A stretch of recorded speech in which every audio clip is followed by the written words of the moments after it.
All right, folks, back on the Bossman show. Not a friend of the show, a friend of mine personally, Fullerton's head coach.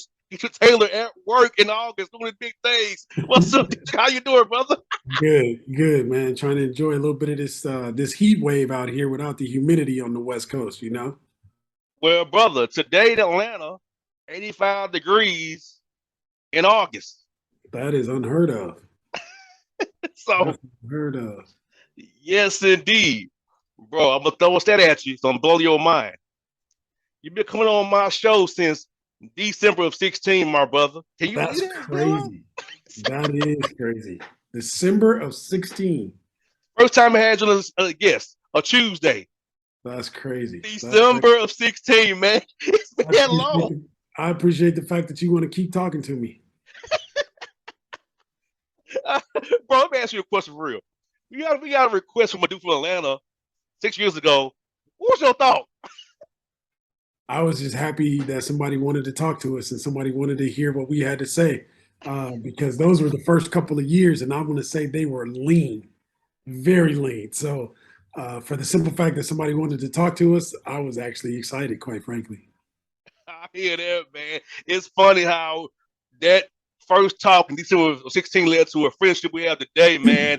Almost 6, 7 years later now. It's going strong, man. No doubt, no doubt, no doubt. Those are things that relationships are made on. They're built on, and there's a level of consistency that I think is amongst both of us in our own separate entities, but they make it makes both of us go quite a bit. No doubt, my brother. It's good to see you a late point too, man. When I was up there making the rounds, man. Good to see you when you came to town, man. Yeah, Let's find some future Titans. I saw you up there doing, my brother. yeah, yeah. We were up there, throwing our casting our net, trying to cast that thing as wide as it could go. So we were checking out a couple prospects, and as luck would have it, we got a couple guys that we're excited about. No doubt, my guy. And man, bro, I gotta throw you out there to you.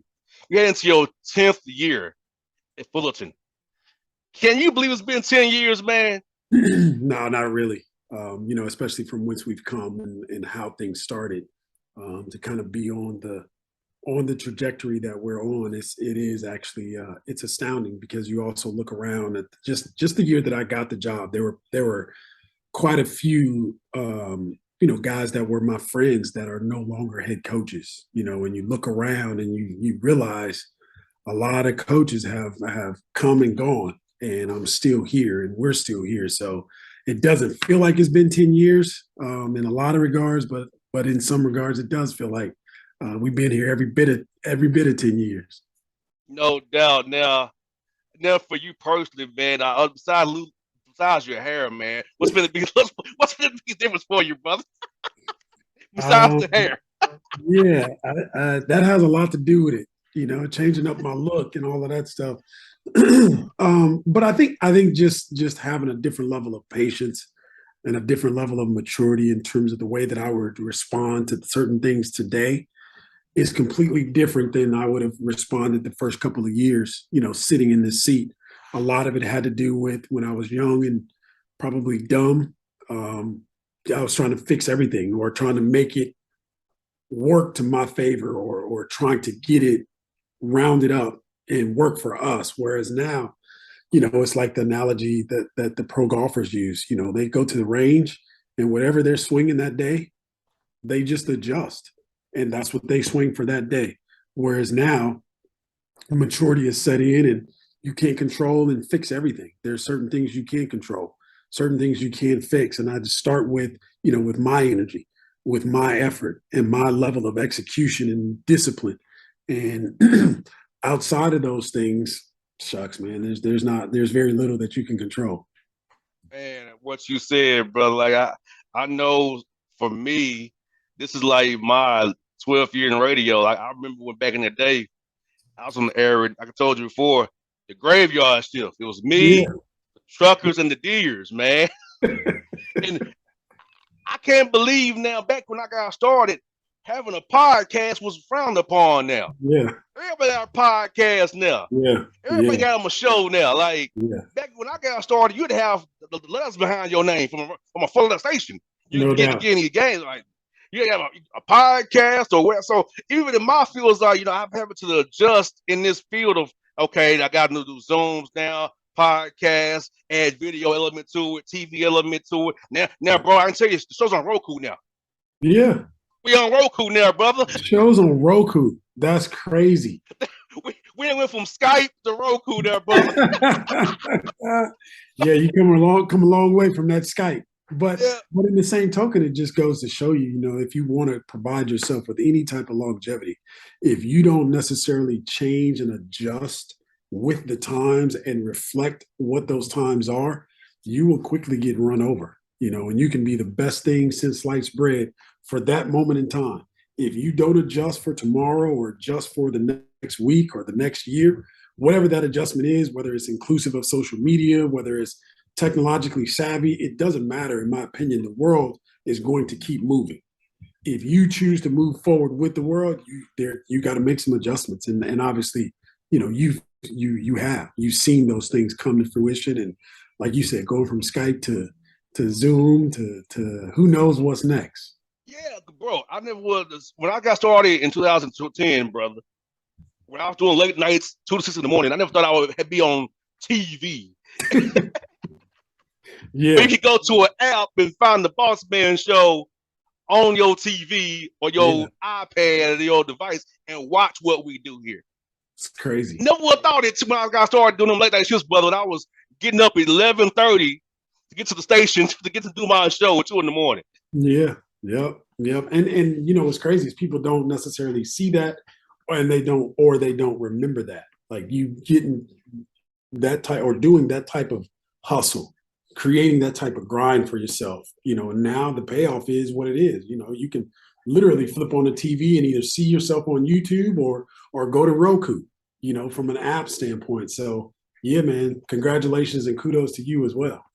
And bro, I can tell you this, anybody tell you know me, I ain't changed one bit. No I'm doubt. the same dude. No doubt. No I ain't changed that one bit. I'm still there 1.3 GPA due from high school. I ain't changed one bit. Yep. You couldn't get me in school, D. You could get me in school back in the day, probably. No doubt. No doubt. Yes, indeed, man. So tell me, how workouts, man? I seen you sign some guys to Leisure and Sense on the website, man. How has it been getting great into your system this summer? Promoting your coaches as well. Man, how's it been for you guys this summer after the conference tournament run you all had last year, man? It's been challenging, but in the same token, I think we've got the right pieces because they're unbelievable young men. Like when you meet them, everybody that meets them says the same thing. Wow, those are really, really, really good dudes. And it shows from an academic standpoint, the way they approach things. Even with our staff, Ryan getting promoted, he's earned that. He's proven himself to be invaluable to this program, and even Michael Buter, who's only been here 3 months, has proven to be again invaluable. And I think all of those things are meshing together and integrating themselves, and will produce a pretty good product out on the floor. I think we still have a lot to learn about this group. We still have a lot to do with this group.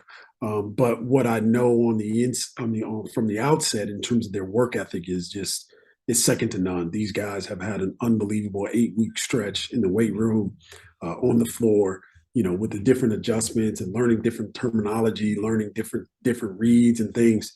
They've been really, really, really receptive to that. And I think, execution driven as well. No doubt. And I do feel like come off this run you had last year, they know the standard at Fullerton and they know what you're about. If you all come together as one, we compete every day in practice, film sessions, weight room, and the classroom too. Hey, we can do something special as well and get high when you get to Vegas again this year. Yeah. No, that's the rallying cry with the returners is they literally coined the phrase. They want to run it back, and who better to do it than us? Let's make this thing happen. We're in a very unique situation where we pretty much got 4 of 5 returning starters. We had 3 guys that started, and then we had the 6th man of the year in the conference who could have started probably, but again, having those guys and having the experience that they've endured during their time here, I think is they're set up for what it's going to take for us to move forward to come out on top. No doubt, my brother. And you know what?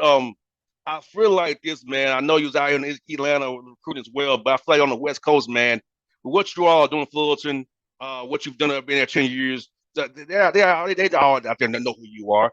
But I feel like being out there it's real cool to find guys close to home.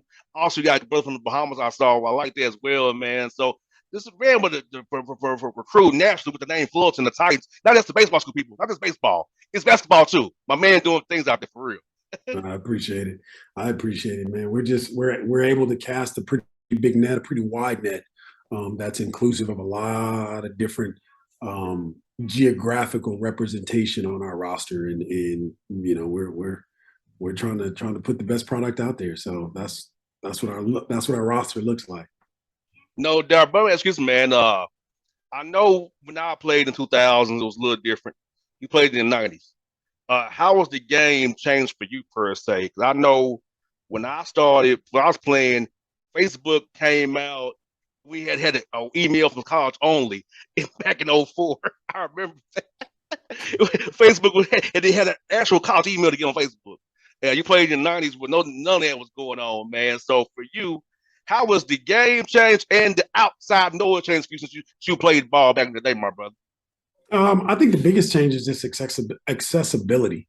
You know, a lot of our coaching, my coaching in particular, is governed by, you know, this thing right here. Like you can literally start saying something to your guys, and before you finish it, they didn't already Googled it. They didn't already, you know, and they know the answer. So it's not like you can just say anything and that they're going to follow you. You know, back in my day and probably back in your day, coach used to just say, "Hey, we need this, and let's do it." Boom, you went and did it. This group has to understand why and what's the right reason, and so that's the biggest adjustment. And like you said, all of the outside noise, being able to manage it because you're not going to eliminate it.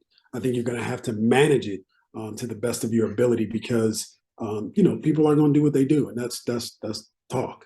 So that's always going to be a part of you know what it is that we do. The game itself, I think, has changed from a standpoint of pretty much 1 through 10 on a lot of rosters. They're athletic, they're talented, they can do certain things.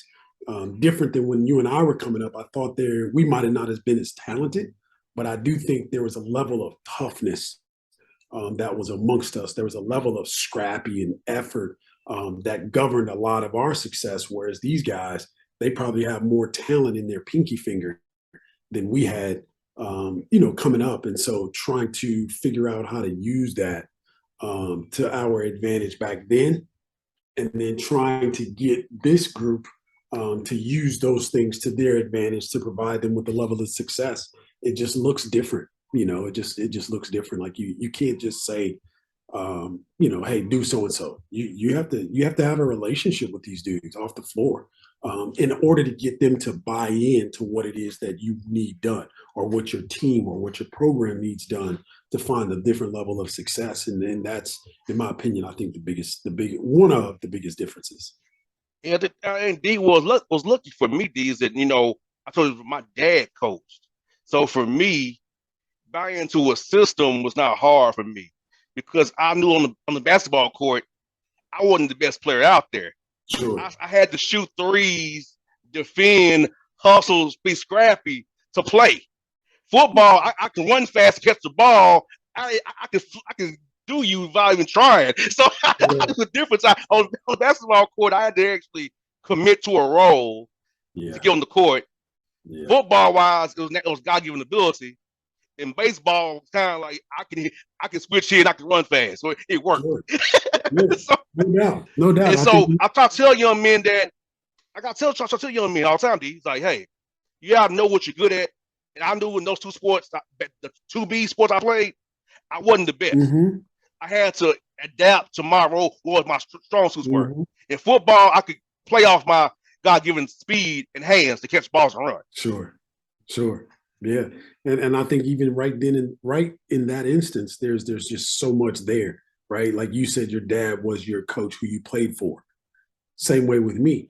But I think it's different in terms of our dads were driven by coaching the community. And it doesn't matter if you were on the team or not. He was the coach. Whereas nowadays, I feel like the only reason these guys are coaching, a lot of the reason why these guys, because their son's on the team. Mm-hmm. So that's a totally different connotation right there. The other thing I thought that's unique from our upbringing versus we played multiple sports, Yes. understanding that probably not as good in baseball, but there were some things that baseball taught you and made you give you who you are today. Whether it's the coaching, whether it's the instruction, whether it's the, hey, I know I'm not good, but I'm gonna go out here and give it everything I got. And now all of a sudden, as a man, you can still say the same thing in any situation, in any environment. Whereas nowadays, these kids, they play basketball full time, nonstop. What about baseball? Nah, we ain't playing baseball. Why would you not play baseball? In my opinion, why would you not play football? Why would you not play basketball? Why would you not learn how to utilize your body in all of these other different sports and the instruction and the coaching? I just think it just opens you up to so much more in terms of being able to learn and being able to hear from different people that share a totally different perspective. You can learn from those things, at least in my opinion. And D, it taught me how to use my left hand. Because I can switch hit either way because of baseball. I learned how to use my left hand and swing because of baseball. I never would have been able to swing a bat left-handed once for my dad taking me with a Fisher Price bat as a 4-year-old and say, hey, you're going to hit 10 balls left-handed. Yeah. You're going to hit 15 of them left-handed. You're right-handed. You're going to learn this. Yeah. And then I could, because I'm fast, I can lay it down on a bunt down a third base line and get on base. Right. And use my speed still a base. So we can get a run just by using my speed. Not even having to have power, just run and get on base. Yeah. And cause chaos that way. Yeah. Yeah. And there's different ways to cause chaos. Different ways to raise hell with the enemy, as they say. And I think that's what's missing, D's, like you said, man. My father was 82 years old. Come August 27th. Shout out to my pops. We call him senior or big boss man. I'm just trying to get JR from. There we go. There we go. So he always talked about finding a way. In any sport he coached, find a way. Yeah. Game plan A may not work, but find a way. Yeah. Scrap and claw. You might be running the ball today, throwing the ball today. Might be we got to defend harder, trap, press, run, and jump today. We might have to bunt, place a small ball, bunt. We getting dudes pitching a great game. Let's get on base. So my dad's purpose was win in any way we can. He wasn't married to a system. If we don't win my way or I have my preferred way, I can't do it. He went to whatever way he could. He wanted to win the game. Yeah. He wasn't happy as been out there and doing it his way. He didn't care. He's going to get the W in the day. Yeah. Yeah. I think just again right there, there's just a lot of meat on the bone, so to speak, because nowadays I think that ideology is completely different. These kids, I think now they want to win. They want to win, but that's not necessarily what drives them. What drives them is how they look. Win, lose, or draw. I don't know how important it is when it comes to or versus, hey, I got to look a certain way. I got to shoot this step back jumper, and I got to. What does that mean? You got a loss and the other team got to win. Win by any means necessary. That's what drove your dad. That's what drove you. That's what drove my father. That's what drives me. I don't care. I don't want to be the smartest person in the room. I don't care if I am. All I want to be is in the room, because when they pass out rings, they don't pass out a different ring to the smartest person in the room or the dumbest person in the room. They pass out a ring to both of them. I just want a ring. And whatever that looks like, I just want to do my part. And I want to do it as well as I possibly can to contribute to us winning. Exactly. And I feel like that's the whole thing, brother. Like, use what you have. And I feel like this is why I feel like D2, my father talks about it all the time. I feel like coaches sit dudes down and tell them their roles. Define them day one. You're a screener. You're a rebounder. You're a corner 3 shooter. Because my father, I was his son. Jay, you're a corner three shooter. I'm his own son. Told me that's my role. And I Yeah. accepted the role, you know? Yeah.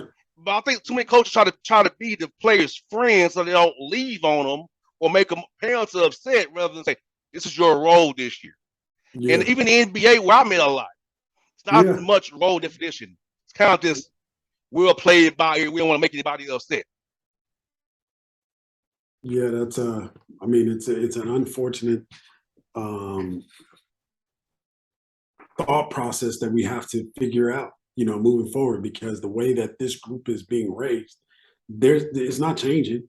It's actually going to get, it's going the other way. It's not, it's going to get what it is and get probably, I don't know if you want to call it worse or better, but it is what it is. So no, guys they don't respond to the iron fist ruling by pumping hitting the desk. They respond to, hey, there's probably two or three options you have. Here's option one, here's option two, here's option three. Option three is probably the best, but you got to decide for you what that looks like. You know what I mean? Give them a different level of buy-in. Give them some ownership in the decision making process. And you hope like hell they choose the right option, whatever that option is. You hope like hell they go as hard as they possibly can and find a level of success. And D, you're going to laugh at this, D. I said with my father the other day, he was charting the Braves game on a legal pad. Like he's still coaching, brother. We watched football together, basketball. He had his legal pad out, taking notes and charting. At No 81 years old, 82 years old, he ain't never gonna stop, man. Today, Yeah, not. I swear. good for him. That's the coach in him. That's the way that he does business then. That's the way that he does business now. And that's going to always represent him. No doubt. Bless you, my brother. Bless you, bless you, bless you. And so it's funny, man. Like even his friend who's a barber, bro. He's 87 years old, still cutting hair. He's still cutting hair in the shop, man. It's funny. And D, I talked to somebody on the show who know very well. Nikki Cannon talked about how you helped her in her preparation to get the job. East Riverside. Tell us about Nikki. She was there with Ashley Preston there for a while with you all. So tell us about Nikki Cannon. She spoke very highly of you, D, and how she would call you on Sundays and ask for advice. That's crazy. That's crazy. Yeah. I think the thing, volleyball and basketball don't necessarily mix in terms of the two sports. They kind of, we share the same space in terms of the gym, but their office is way upstairs and ours is way downstairs, and so we don't necessarily run into each other haphazardly.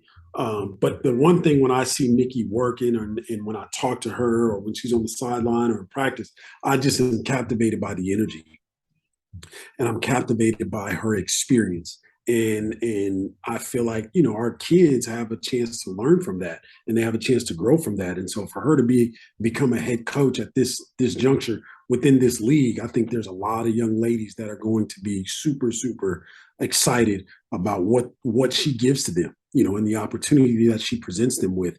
But again, how I'm connected to Nikki is her sister. She has a twin that's married to a good friend and a close friend of mine. That's how I actually met them. And so Nikki and her husband and her kids, I just like their energy. I use the word captivated. I appreciate it because they're willing to share it with you, and you can see it. And so, yes, we do have some conversation, and we had some conversations, to help her get ready for and prepare for getting the job there. One thing I said is like, hey, don't change your energy. They need to see that. They need to feel that. They need to understand where that comes from.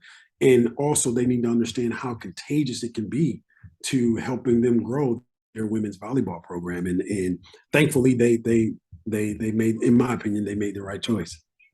Yeah, because she told me for the say, oh, I know a friend of yours. I said, who? Dedrique. I know him. He's always I've seen him on your show a lot. I looked up. He's on your show a lot. I said, yeah, that's my guy. He's probably on your show probably more than probably anybody I know. Probably. That's a good thing. That's definitely a good thing. He comes on the show. He's on the show a lot. I can't remember how many times he's on the show a lot. It's like I can tell. It's like he been on. Yeah, y'all talk for a long time. Yeah, we do. It's real talk. No doubt. And and again, Bossman, that's easy. That's what's easiest for us to have some conversation because it's unadulterated, it's real.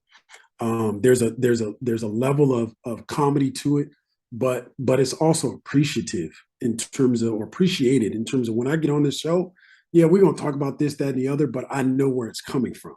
You know what I mean? And to me and for me, that just it gets my attention at a different level, and it allows me to open up and kind of let your guard down, so to speak, and be who you are, man. Like I get excited about those opportunities. Yeah, like you know how it is on this show, man. I'm not trying to ask you about who playing, who ain't playing.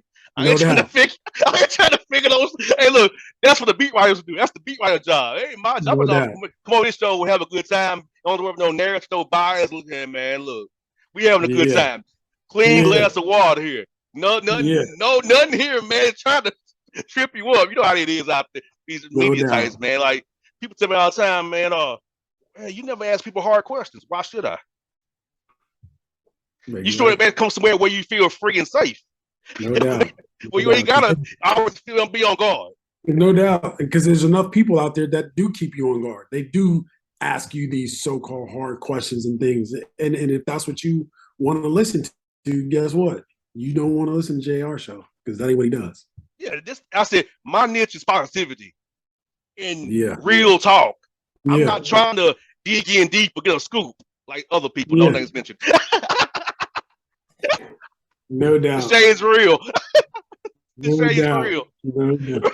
Hey, I would say a certain person that was a late point was like said to me, and I quote, "Who's in that business?